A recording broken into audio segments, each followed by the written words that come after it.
ఓం నమో భగవతే శ్రీ రమణాయ. ఓం శ్రీ దక్షిణామూర్తే నమ. ఓం శ్రీ గురుభ్యో నమ. ఈరోజు స్టేటస్: ఆత్మకై పరిశోధన అక్కర్లేదు, శోధించవలసినది అనాత్మనే. అనాత్మను నిరాకరించుట ఒక్కటే సాధ్యము. ఆత్మ స్వతసిద్ధము కనుక తనకు తానే వెలుగుతుంది అహం స్ఫురణగా అని ఇక్కడ భగవాన్ అంటున్నారు. చూడండి, మనము ఇప్పుడు నేను ఒక మనిషిని అని అనుకుంటున్నాము, కానీ నేను మనిషిని అని అనుకోకపోయినా కూడా మనమందరము మనుషులమే. అలాగే మనమందరం కూడా దైవస్వరూపులమే. కాబట్టి నేను దైవాన్ని అనుకోకపోయినా కూడా మనమందరము దైవస్వరూపులమే. తెలిసినా తెలియకపోయినా కూడా మనమందరం దైవస్వరూపులమే. ఇక్కడ భగవాన్ వంటి మహానుభావులు ఏమంటున్నారంటే, నువ్వుగా ఉండమని మనకి బోధిస్తున్నారు. మనంగా ఉండమంటే నేను ఆత్మనని, లేకపోతే అజ్ఞాని అని, లేకపోతే దైవాన్ని అని, లేకపోతే దేహాన్ని అని అక్కడ మనం ఏది అనుకోవాల్సిన అవసరం లేదు. వ్యవహారంలో తగినంత మితంగా ఉంటే చాలు. ఇప్పటికే ఆత్మస్వరూపులుగా ఉన్న మనము ఆత్మగా మారటానికి అక్కడ ఏ సాధన చేయవలసిన అవసరం లేదు. మనం చేయాల్సిన సాధన అంతా ఇప్పుడున్న అనాత్మ భావనను తీసేసుకోవడానికే.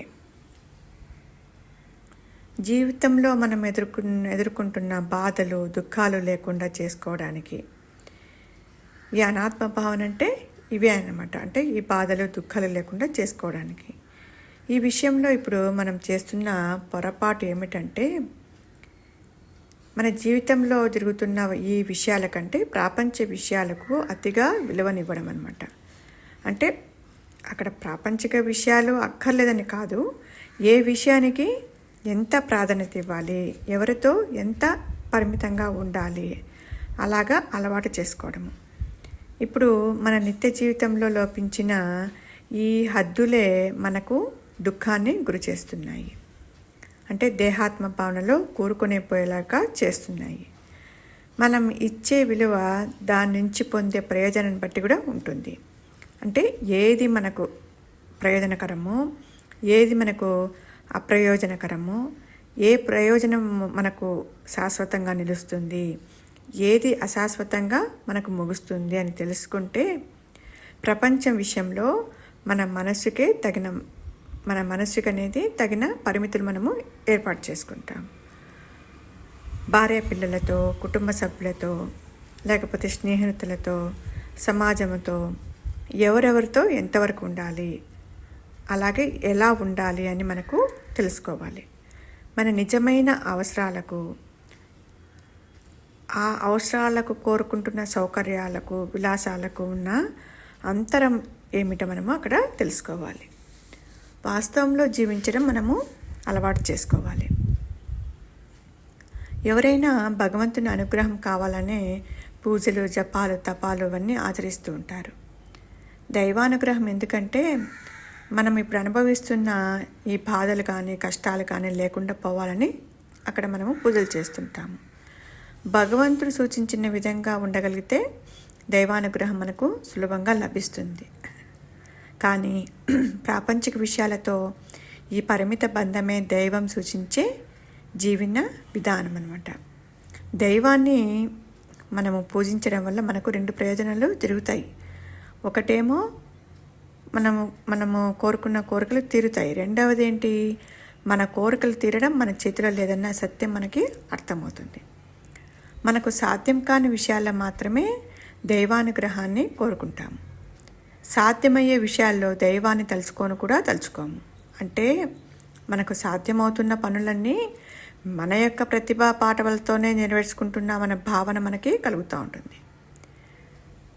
ఒక నియమబద్ధమైన ఒక జీవనం ద్వారా మనము ప్రతి పనిలోనూ దైవ అనుగ్రహం ఎలా ఇమిడి ఉందో మనకు తెలుసుకుంటూ ఉంటే మన కోరికలు కానీ, మన తీరకపోవడం కానీ 2 కూడా ఆ భగవంతుని దయతోనేనని అర్థమైతే మన మనసు అనేది ఒక శాంతిని పొందుతుంది. ఒక మామిడి పండు తాను మామిడి పండుగా మారాలని ప్రయత్నం మొదలుపెట్టింది. తానే మామిడి పండునని తెలియకపోవడం అజ్ఞానం. సాధన చేసి ఆ అవిద్యని తొలగించుకొని తాను మామిడి పండేనని తెలుసుకోవడం ఏ ఫలాన్ని ఇస్తుందో, అలాగే మామిడి పండుగా మారాలన్న ప్రయత్నాన్ని మానుకున్నా అదే ఫలాన్ని ఇస్తుంది. కారణం తానే మామిడి పండు కనుక. అలాగే భగవత్ స్వరూపులమై ఉన్న మనం భగవంతుని చూడాలని, భగవంతుని పొందాలని, చేరుకోవాలని ప్రయత్నం చేస్తూ ఉంటాము. ఇక్కడ తాను ఏమిటో అని తెలియకపోవడమే ఇక్కడ మాయ. ఎందుకంటే ఇప్పుడు మంచినీటికి ఒక దాహం, అంటే మంచినీటికి దాహం తీర్చే గుణం ఎలా ఉంటుందో, అలాగే సర్వకాల సర్వావస్థలో కూడా మనస్సుని శాంతి అంటిపెట్టుకొనే ఉంటుంది. ఒక్కసారి నీరు త్రాగితే నీటి గుణం తెలిసినట్లే ఒక్కసారి శాంతి అనుభవిస్తే అక్కడ మనకు ఒక అనుభవం యొక్క ఆ అనుభవం తెలుస్తుంది. మరి ఇప్పుడు ఎందుకు తెలియట్లేదు అని అంటే అజ్ఞానం వల్ల. ఆ అజ్ఞానం అనేది మనసులో మనకి ఘర్షణగా మారిపోయింది. అంటే ఆ ఘర్షణ అనేది మనకు రెండు విషయాల మధ్య ఊగిసలాడుతూ ఉందన్నమాట. రెండు రకాల ఫలాలను కోరుకోవటమే మనసు యొక్క ఘర్షణ. అంటే మనకు జీవితంలో స్పష్టత లేకనే మనసుకు అక్కడ ఘర్షణ ఏర్పడుతూ శాంతిని దూరం చేస్తూ ఉంది. అనేక జన్మల్లో మనసుకు ఏర్పడ్డ అలవాట్లే వాసనలై ఈ ఘర్షణలకు కారణమవుతున్నాయి. మనస్సుని బాహ్య విషయాలపై పోనీయక నేను ఈ దేహం అనే అహంవృత్తి లేవనీయకుండా చేయడమే అనాత్మ విచారణ. నీళ్ళల్లో మునిగినవాడు దీపం కోసం వెతకడం వ్యర్థమైన పని. అంటే నీళ్ళల్లో దీపం పనికిరాదు. అలాగే లోపలున్న పరమాత్మని వెతికి పట్టుకోవడానికి ఈ బహిర్ముఖమైన మనస్సు పనికిరాదు అని ఇక్కడ భగవాన్ చెప్తున్నారు. ఓం శ్రీ గురుభ్యో నమః. ఇంతవరకు మొదలు పెట్టలేదా? లేదు గురుగారు. మొదలు పెట్టామంటే చివరి ఉంటుందిగా. తప్పకుండా గురుగారు. మొదలు చివర లేనిది, మొదలు చివర లేనిది జ్ఞానము,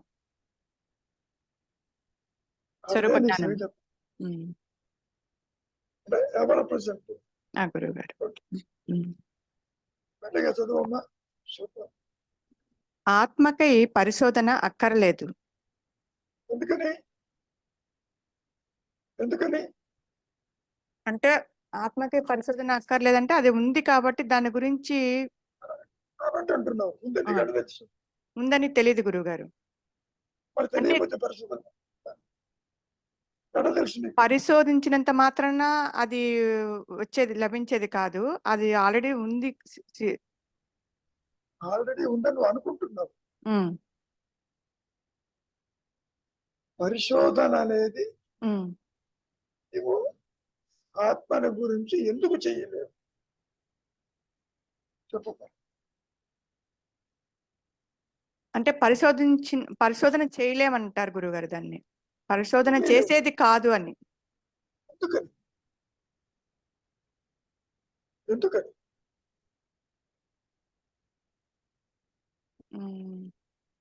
పరిశోధన చేసేది మనస్సు కాబట్టి అది అందేది కాదు అని.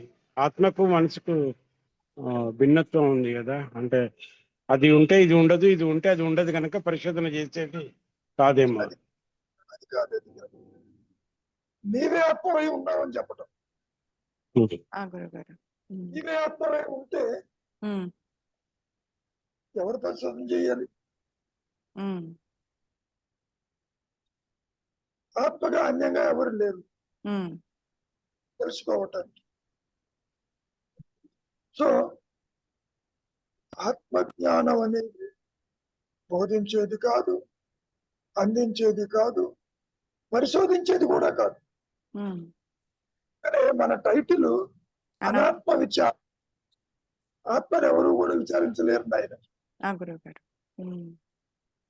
కాబట్టి ఆత్మ విచారం అనేది ఒక మిస్నామర్, ఎవరు చేయలేరు దాన్ని. మానసిక పరిధిలో ఉండదు. అది బుద్ధికి అందదు, మనస్సుకు అందదు. అందే విషయాలు విచారం చేస్తావు. అవును గురుగారు. ఇది మంచిగా చెడా విచారం చేస్తావు. మనస్సు తెలుసుకోలేదండి. ఏనాయనా లేని అహంకారం ఆత్మను తెలుసుకోలేదు. ఎట్లా అంటే లేని పాము తాడుని ఎట్లా తెలుసుకోలేదో, అది అల్టిమేట్. ఇది లేదని ఇంకోటేమో దేవత్వ బుద్ధి ఉందని అనుకుంటున్నావు. లేదని నీకు ఎప్పుడు తెలిసింది? స్వరూప జ్ఞానంతోనే తెలుస్తుంది, లేకపోతే తెలియదు. ఇది లేదు అని తెలిసింది తెలుసుకోవటం ఈజీ, కానీ తెలియని దాంతో తెలియని దాన్ని తెలుసుకోవటం కష్టం. ఇక్కడ శరీరం అంటే తెలుసు, దేహాత్మ బుద్ధి ఉంది తెలుసు, దీంతో ఇది అది అవునా కాదా అని దీంతో తెలుసుకోగలను. అసలు ఏమి తెలియని ఆత్మ గురించి ఆత్మ ఎలా తెలుసుకుంటుంది? శరీరం ఆత్మ ఎలా ఉంటుందో దీనికి తెలియదు. ఎలా గుర్తుపడుతుంది? గుర్తుపట్టలేదు. మరి అనాత్మ విచారం అంటే ఏమిటంటే, ఈ అనాత్మ ఏదో మనకు తెలుసు, ఇది ఆత్మ అనాత్మ కదా, ఇది ఏమిటో తెలుసు, ఇది అది అవునా కాదా అని చెప్పి విచారం చేస్తుంటే ఇది కాదు అన్న సంగతి, ఇది లేదు ఉన్నదే అది అన్నది బోధపడుతుంది అనుగ్రహం చేత. ఇక్కడ విచారం చేసేవాడు ఒకడు ఉండాలి.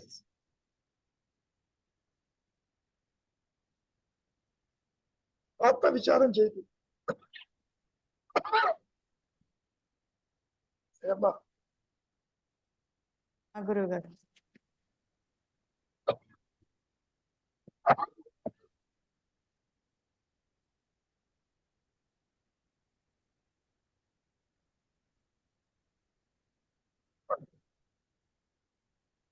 ఎందుకు విచారం చేయరు?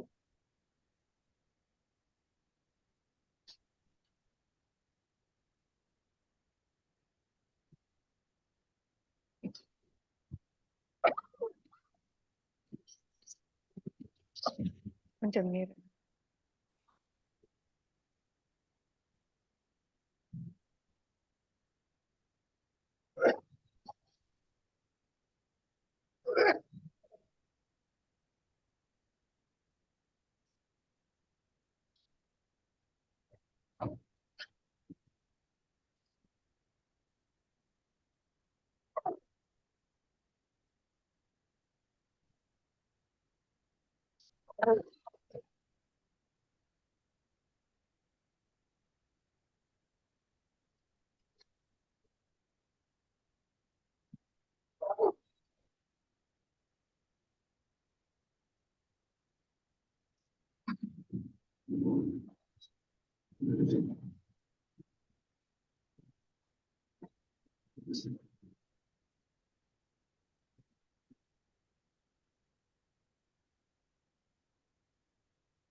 కారణం ఈ అహంకారానికి, ఈ వ్యక్తిత్వానికి తన మూలం తెలియదు.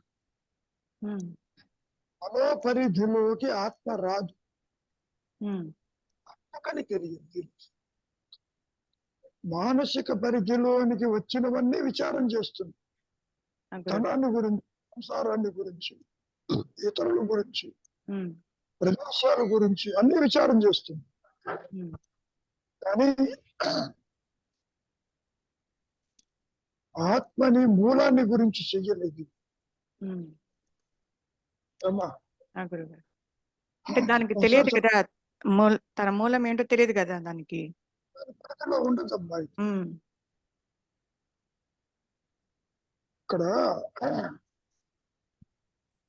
సర్పరచ్చు భయ భ్రాంతిలో, భ్రాంతి పరిధిలో రియాలిటీ ఉండదు. తావు పరిధిలో తాడు ఉండదు. అహంకార పరిధిలో ఆత్మ ఉండదు. పరిధి అంటే దీనికి ఒక లిమిటెడ్ ఉంది. గురుగారు. సంసారము, ఇతరులు, మంచి చెడు, ఉమ్, ఒక మరణము, ఇది ఒక లిమిటేషన్.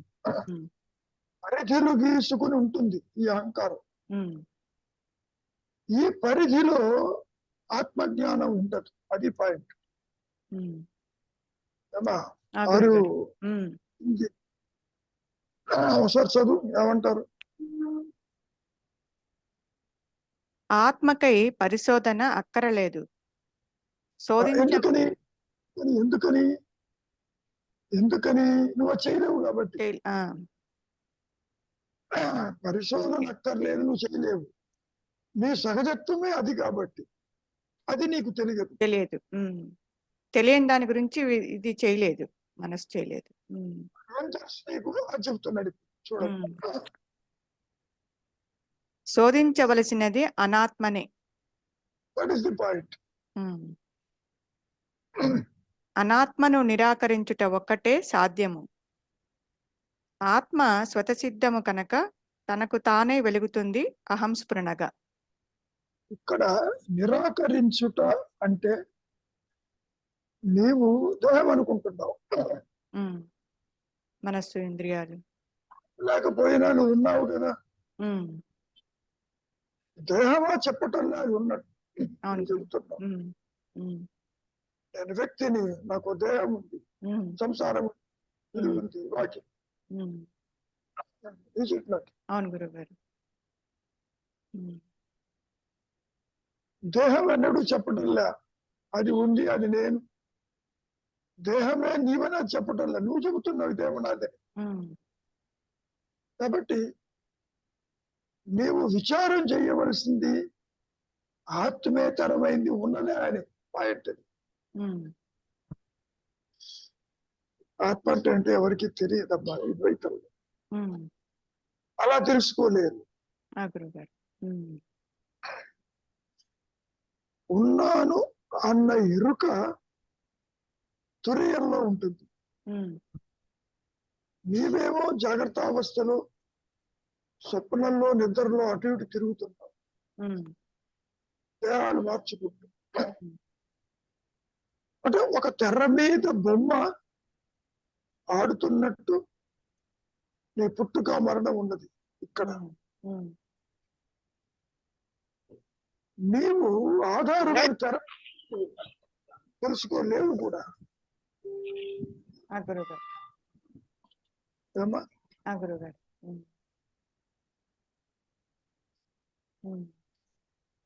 రవి? అంటే గురువుగారు ఇక్కడ ఆ జ్ఞానం ఉండబట్టే నేను ఉన్నాను అంటున్నాను, కానీ అది పరోక్ష జ్ఞానం అవుతుందండి అక్కడ. అంతేగా మరి. నేను ఉన్నాను అనేది అభాస కాంతి. నేను చూస్తున్నాను, వింటున్నాను, పుడుతున్నాను, కష్టాల్లో ఉన్నాను, దుఃఖంలో ఉన్నాను, సుఖంలో ఉన్నాను అనేది మాయా. నేను పూర్ణకాంతిలో అంటున్నా, అభాసమైన కాంతిలో. అది ఖండ జ్ఞానం అవుతుందండి. అమ్మా, ఖండ జ్ఞానం అవుతుందా గురువు గారు? అది ఖండ జ్ఞానం కాదు, అభాసం. ఖండము అభాసంలో ఒక్కొక్క ఐటమ్ ఖండం. అభాస కాంతిలో ఖండ జ్ఞానము అంటే వింటున్నాను, తింటున్నాను, ఉంటున్నాను, అనుభవిస్తున్నాను, ఖండ జ్ఞానాలు. బేసిక్ గా ఉనికి లేని అభాస కాంతి, స్వయం ప్రకాశం లేదు దీనికి.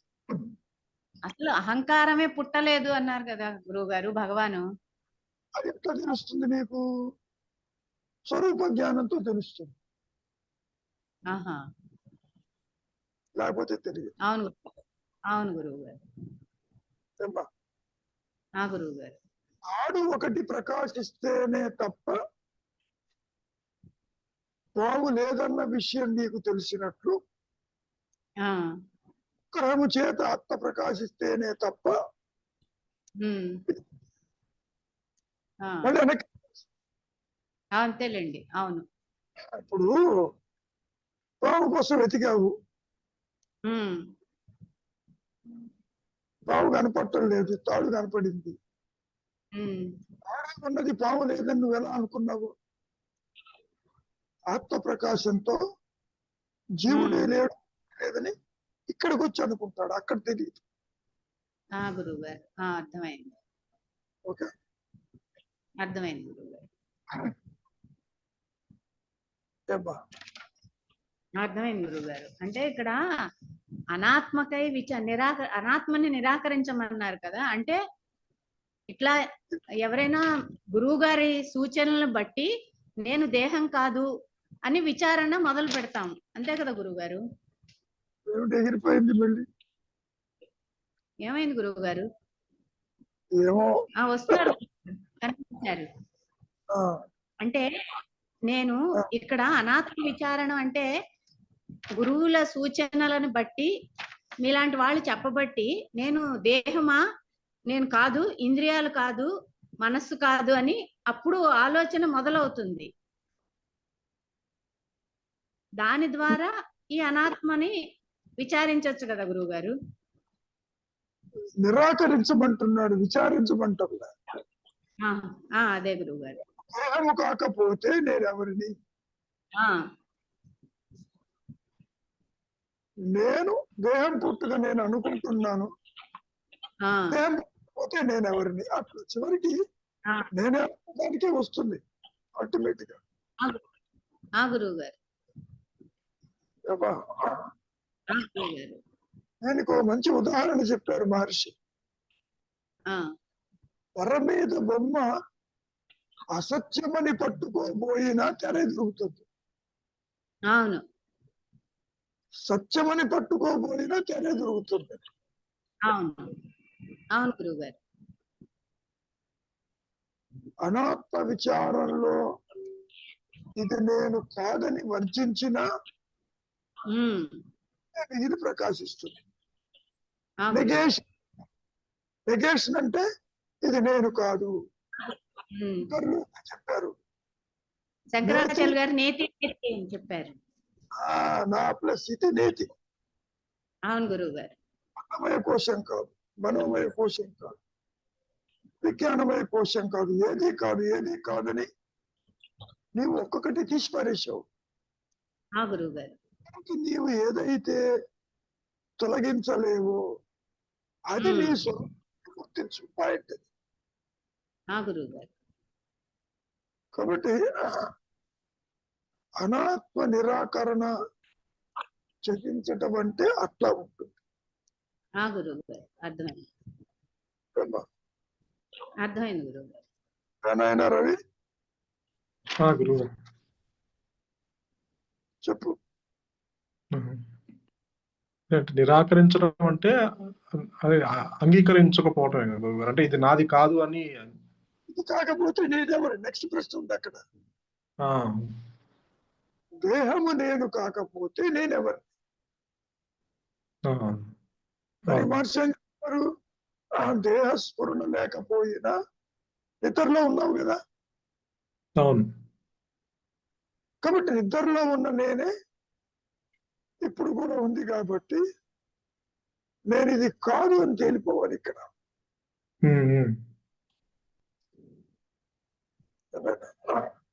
నిద్రలో ఈ మనస్సు ఈ ఈ యొక్క ఈ దుఃఖాన్ని గాని ఈ అటాచ్మెంట్స్, ఈ బంధాన్ని వదులుకొని వెళ్తుంది కదా గురువు గారు.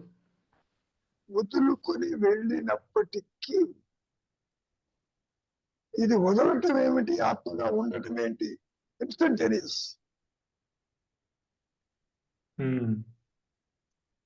నిద్రలోని సహజత్వం అది అజ్ఞానం కాదన్నారుగా. అంటే ప్రతిరోజు అది వదిలించుకుంటుంది, మళ్ళీ పొద్దున్నే మళ్ళీ దాన్ని కౌగిలించుకుంటుంది, తాదాప్యం చెందుతుంది. అది కర్మ ప్రభావం చేత, కర్తృత్వం చేత, వాసన చేత.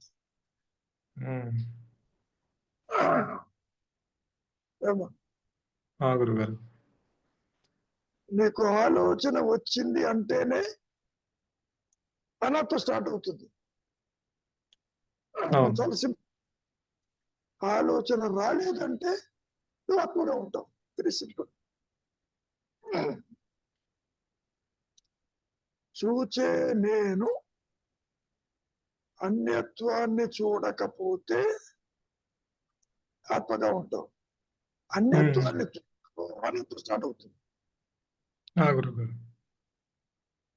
నిజానికి అనాత్మ అంటూ ఏదీ లేదు, అజ్ఞానం అంటూ ఏదీ లేదు.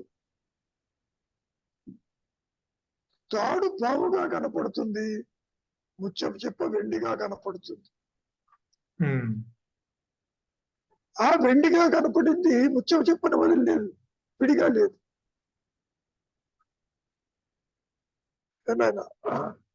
గురుగారు. అనాత్మ అనేది లేదు. It is only with reference to the reality you feel it is అనాత్మ.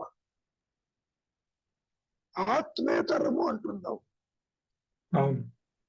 తాడుకు అన్యంగా పాము లేదు, అసలు ఆత్మకు అన్యంగా సృష్టి లేదు. కానీ నువ్వు ఇప్పుడు ఇక్కడ సృష్టిని చూస్తున్నావు. సృష్టి కూడా ఆత్మతో నేను అని చెప్పడం. ఆత్మేతరం ఏది లేదు. నువ్వు ఎటు పక్కన చూస్తున్నావు ఇంపార్టెంట్. గురువు గారు, అంటే ఇప్పుడు ఇక్కడ రెండు స్థితులు ఉన్నట్టుగా అనిపిస్తుంది కదా గురుగారు ఆత్మకి. ఇప్పుడు ఏంటంటే ఒకటేమో మనస్సుకి, అంటే ఇప్పుడు దగ్ధ బీజ మనస్సుతో ఇతను ప్రపంచాన్ని చూస్తున్నాడు. ఇది అన్యంగా చూడకపోయినా ప్రపంచాన్ని చూస్తున్నాడు. ఒక్క నిమిషం. నిద్ర నీవే, ప్రపంచాన్ని చూసేది నువ్వే. ప్రపంచాన్ని చూడవు, ప్రపంచాన్ని చూస్తుంటే నిద్రపోవు. వృత్తులు రెండుగా కనపడతాయి. ఎప్పుడైతే ఇది రాహిత్యం అయిపోతుందో ప్రపంచాన్ని చూసేనే అహంకారం ఉంది. ఇంకా అయితే ఆత్మ కూడా రెండు వృత్తులు ఉన్నట్టే కదా గురువుగారు? ఆత్మకి జ్ఞాన వృత్తి ఒకటే ఉంటుంది. ఒకటే ఉన్నప్పుడు అది అంటే ఇప్పుడు దగ్ధ బీజ మనస్సుతో ప్రపంచాన్ని చూస్తుంది, కానీ తనకు తానుగా ఉంటుంది. మళ్ళీ దగ్ధ బీజ మనస్సు ఆత్మకి సంబంధించింది కాదు.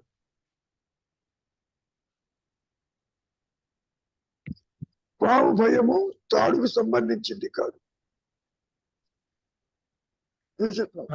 అంటే ఇప్పుడు స్వరూప జ్ఞానము ప్రకాశించిన తర్వాత కూడా పోస్ట్ రియలైజేషన్ లో అక్కడ ఇప్పుడు ప్రపంచాన్ని చూస్తున్నాడు కదా జ్ఞాని. చూడండి, గురువు గారు కనిపిస్తుంది కదా? కనిపించదు, కనిపించదు. నీవు ఒక చోటికి వెళ్ళాలనుకుంటే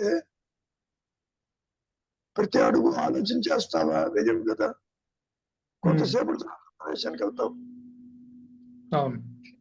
ఆ విధంగా ఉంటుంది. నేను నడుస్తున్నాను, ఆలోచించి అడిగేస్తాను, అడుగు తర్వాత అడిగేస్తాను అంటావా? అను కదా. గురుగారు, అంటే దృశ్యము విడిగా తనకి దృశ్యము కనిపించినా భేద దృష్టి ఉండదంటారా? కర్తృత్వం ఉండదు. అంటే దృశ్యం కనిపిస్తుందిగా? కనిపించదు. విన్నా వినని వాడే, చూసినా చూడని వాడే, నడిచినా నడవని వాడే. కర్త లేడు అక్కడ. కర్త లేకపోయినా ఇప్పుడు భగవాన్కి ఇప్పుడు భక్తులు కనిపిస్తున్నారు, తన తల్లి ఎదురుగా ఉన్నా కూడా గుర్తిస్తున్నాడు కదా? లేదు నాయన, గుర్తించడానికి మనస్సు రావాలి. అన్లెస్ అదర్వైజ్ ఆ తగలబడ్డ తాడు మనస్సు బయటికి వస్తేనే తప్ప గుర్తించడు. అట్టట్టు అదే నేను అంటే ఇక్కడ జ్ఞానం ముందుండి నడిపించినా కూడా అక్కడ ఏంటి, జ్ఞాన దృష్టి ఒకటి ఉంది, ఆ దగ్ధ బీజ మనస్సు ఒకటి ఉంది, రెండు ఉన్నాయని. రెండు అనుకుంటున్నావు. ఉన్నది ఈ దగ్ధ బీజ మనస్సును తగలబడుతాడనేది మాయలో చెప్పుకునే మాట. ఆత్మ అని అంటది, దేనితోనూ కన్వర్సేషన్ పెట్టుకోదు.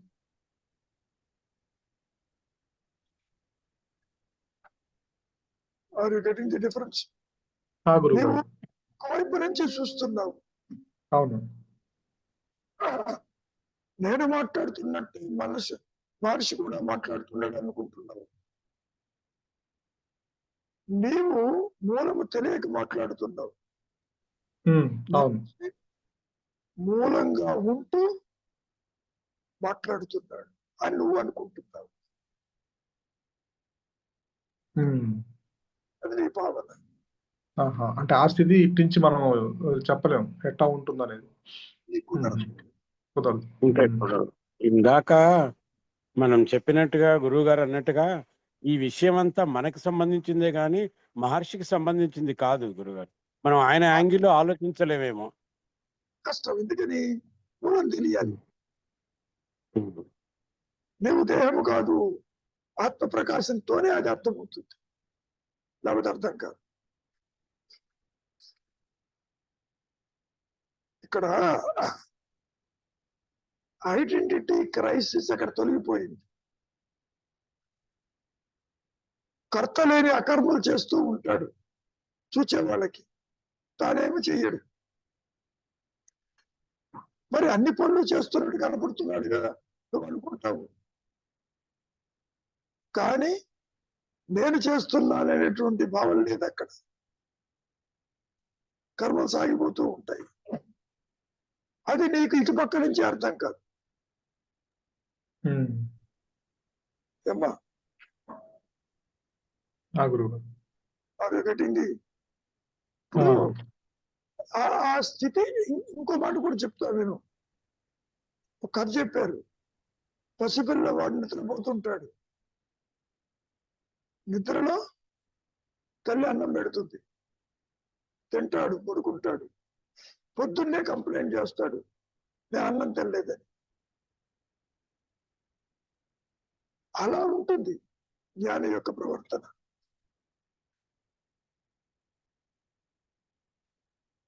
తిన్నా తినని వాడే, చూచినా చూడని వాడే నడుస్తా. హీఈస్ మెజరింగ్ ది స్కై అన్నారు మహర్షి. అంటే అర్థం ఏంటి గురువు గారు? స్కై కొలవటం అంటే అంటే ఈ ద్వైతంతో సంబంధం లేదని, అనంతంలో ఉన్నాడు ఆయన. అనంతంగా ఉంది, వ్యాపించి ఉన్నట్టు. పరిమితమైన జ్ఞానం మీద నడవటం లేదు. అనంతంగా వ్యాపించి ఉన్నాడని. Expanded consciousness. మేమేమో ఆయన దేహాన్ని చూస్తున్నాం, ఆయన తన దేహాన్ని చూడటంలే, ఆత్మగా తిరుగుతున్నాడు.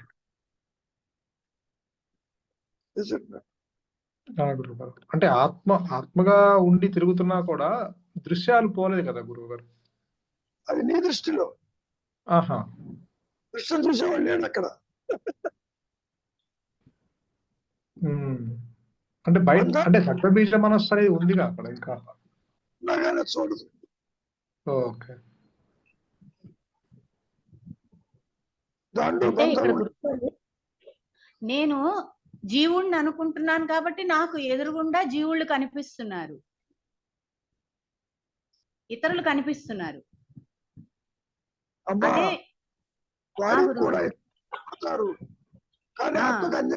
ఆత్మలోనే కనపడతారు. అందుకే మరి భగవాను తనతో చదువుకున్న వాళ్ళని వస్తే గుర్తుపట్టి వాళ్ళతో మాట్లాడారు కదా. అమ్మా అందరితో మాట్లాడతారమ్మా, కానీ అన్యంగా ఉండదు, ఆత్మలోనే మాట్లాడతారు. ఓకే, నీవు అన్యంగా మాట్లాడతావు. వాళ్ళు వేరు వీళ్ళు వేరు. అవునండి, అవును. ఆ వేరు భావన ఉంటుంది అక్కడ.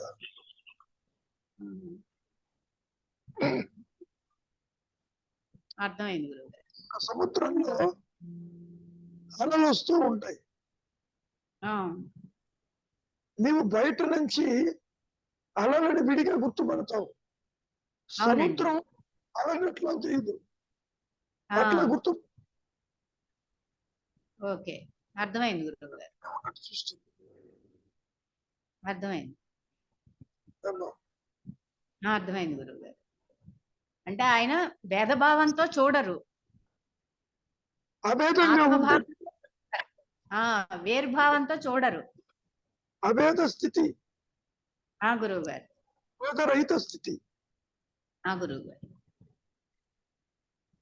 మనస్సు తల ఎత్తని స్థితి, ఉమ్, వ్యక్తిత్వం అంతరించిన స్థితి అట్లా ఉంటుంది. గురువు గారు, అర్థమైంది. చూసే వాళ్ళకి దేహం ఉంటుంది, ఉమ్, ఆ దేహం మీద అభిమానం ఉండదు అక్కడ. అర్థమైంది గురువు గారు, ఇప్పుడు అర్థమైంది. చూసే వారికి ఆస్తి పాస్తులు ఉంటాయి, అవును, వాటి బంధం ఉండదు. అవును, చూసే వారికి సంసారం ఉన్నట్టు ఉంటుంది, సంసారం తోడి బంధం ఉండదు. పాయింట్ గురువు గారు. ఎలాగైనా రెడీ. గురువు గారు అంటే మృత మనస్సు కూడా, అదే దగ్ధబీజ మనస్సు కూడా లేకుండా ఉండదాని. దగ్ధబీజ మనస్సు కర్మ ప్రభావంగా బయటికి రావటమే, రాదిక్క. అది బయటికి రాదిక్క. గురువు గారు, ఇందాక నుంచి ఎవరు మాట్లాడుతున్నారు మాతోటి అని అడిగారు. మనస్సు అవుతుందన్నాడు అంతవరకు. ఓకే. అంటే తను మాట్లాడుతున్నాను, తనకి గుర్తించి మాట్లాడుతున్నాను అన్న భేదం ఉండదు. ఇక్కడ గుర్తిస్తారు, కానీ ఆత్మని విడిచి కాదు, ఆత్మతోనే ఉంటూ గుర్తిస్తాడు. నెరిగి గుర్తిస్తారు. మాట్లాడినంత మాత్రాన బంధాలు ఉండవు.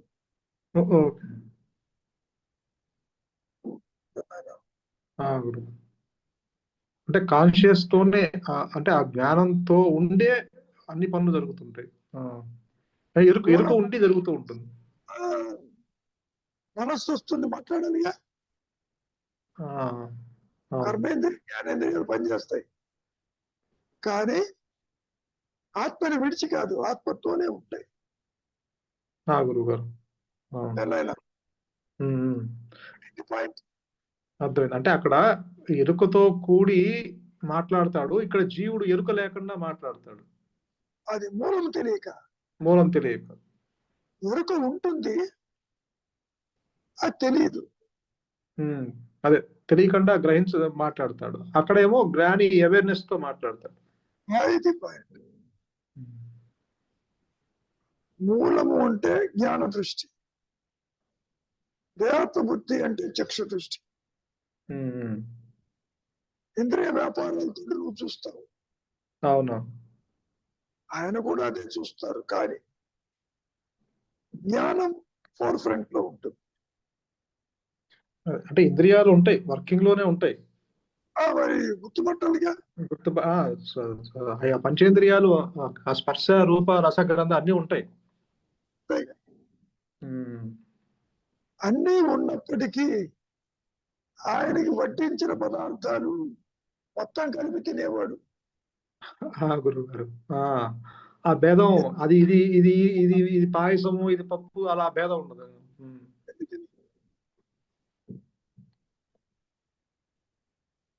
ఇప్పుడు తన ప్లేట్ లో ఆహారం తనకాస తీసుకుపోతుంటే ఏమన్నాడు? ప్రసాదం ఇది కాదు, మీరు తీసుకుపోతే ఇదేం బతికేది ఎట్లా, నేను తినాలి కదా. అవునవును గురుగారు, అవును. ప్రసాదము అంటే అహంకారం లేకుండా తిన్నది ఏదైనా ప్రసాదమే పొమ్మన్నాడు. అట్లా తీసుకు తింటాం కాదు, ఈ దేహం ఎట్లా బతుకుతుంది, దీనికి కావాలి తింటే. అవును.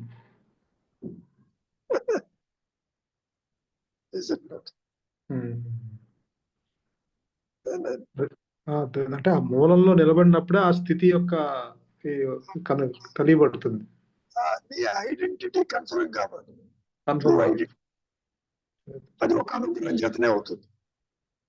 గురుగారు. ఇక్కడ నువ్వు ఎన్ని మాటలు చెప్పుకున్నా అవును. తృప్తి ఉండదు, గుర్తుస్తూనే ఉంటాయి. ఏనాయనా అవును గురుగారు. ఇక్కడ సందేహాలు కొదవలేదు, అక్కడ మౌనానికి కొదవలేదు. ఇక్కడ ఆ స్థితిని నీవు అర్థం చేసుకుంటాం నీ చేతిలో పని కాదు.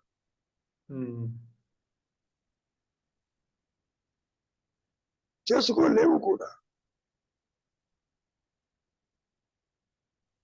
ఏమ్మా పద్మజ, ఏమైనా అర్థమవుతుందా? నిద్ర స్థితినే చెప్పలేకపోతాం కదా గురుగారు. అలాంటిది తెలియని స్థితిని అది అర్థం చేసుకోవడమే కష్టం గురుగారు.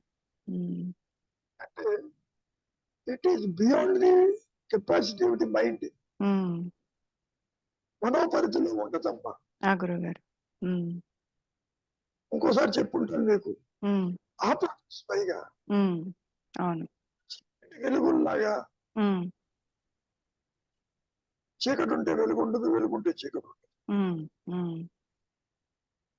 సత్య అసత్యములాగా సత్యం ఉంటే సత్యం ఉండదు. స్వరూప జ్ఞానం ఉంటే సృష్టి ఉండదు, సృష్టి ఉంటే జ్ఞానం ఉండదు. అట్లా నీవు సృష్టిని చూస్తూ స్వరూప జ్ఞానం గురించి అనుకుంటున్నావు. కుదరదు. నిద్ర ఉంటే మెళుకు ఉండదు, మెళుకు ఉంటే నిద్ర ఉండదు. అవును గురుగారు. ఒకటే నేను అంతర్ముఖం చూసిన బాహ్యంగా చూసినప్పుడు అంతర్ముఖం కాలేదు, అంతర్ముఖంగా ఉన్నప్పుడు బాహ్యం చూడలేదు. కాబట్టి నేనుగా నిలిచి ఉన్నది సత్యమైన నేనని ఉన్నదని మాయలో చెప్పుకోవటం. అక్కడ చెప్పడానికి ఎవరు లేరు.